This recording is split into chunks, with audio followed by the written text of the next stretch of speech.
ধুলোবালি মাখা শরীর, কপালে ভিন্দু ভিন্দু গাম, আর দুই মুঠো ভাতের লড়াই। প্রতিদিন সূর্য ওঠার আগে যাদের সংগ্রাম শুরু হয়, আজ তাদের দিন। আজ 1 মে, মহান মে দিবস। 1886 সালের শিকাগো শহরের রাজপথ যে রক্ত ভিজেছিল, সেই রক্তের পথ ধরেই আজ শ্রমিকরা পেয়েছে 8 ঘন্টা কাজের অধিকার। কিন্তু 100 বছর পেরিয়েও আজও কি শ্রমের মর্যাদা পূর্ণতা পেয়েছে? দর্শক, বিস্তারিত জেনে নেওয়া যাক তৌকিরউদ্দিন আনিসের আজকের বিশেষ প্রতিবেদনে।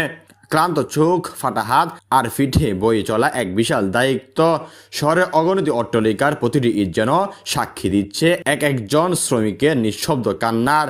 আমরা যখন বিশ্রামে থাকি, তখন কারো হাতুড়ির শব্দে গড়ে ওঠে আগামীর শহর।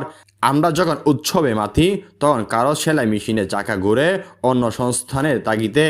মে দিবস মানে কেবল ক্যালেন্ডারের পাতায় একটি লাল রঙের ছুটির দিন নয়। মে দিবস মানে শিকাগোর সেই উত্তাল রাজপথ, যেখানে অগাস্ট স্পাইসরা পান দিয়ে লিখেছিলেন শ্রমিকের মুক্তির গান। আজ দামি এসির নিচে বসে থাকা কর্পোরেট দুনিয়া থেকে শুরু করে তপ্ত রোদে পুড়ে কাজ করা খেটে খাওয়া মানুষ, সবার একটাই চাওয়া, শ্রমের ন্যায্য মূল্য আর মানবিক মর্যাদা। পৃথিবীর চাকা সচল রাখা এই হাতগুলো যেন অবহেলায় হারিয়ে না যায়। শ্রমিকের গায়ের ঘাম শুকানোর আগেই যেন তার পারিশ্রমিক নিশ্চিত হয়। কারণ সভ্যতা প্রতিটি স্তব্ধ দাঁড়িয়ে আছে এই ঘাম আর রক্তের উপর। দিন শেষে শ্রমিকের হাতে যেন শুধু ক্লান্তিতে ভরা থালি না থাকে, থাকে পর্যাপ্ত সম্মান আর স্বচ্ছতা। পৃথিবীর সকল মেহনতি মানুষের প্রতি আমাদের বিনম্র শ্রদ্ধা। দর্শক, এই ছিল আমাদের কাছে সর্বশেষ আপডেট।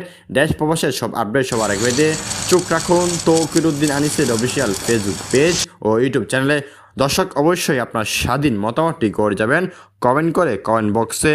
পরবর্তী ভিডিও দেখার আমন্ত্রণ রইল।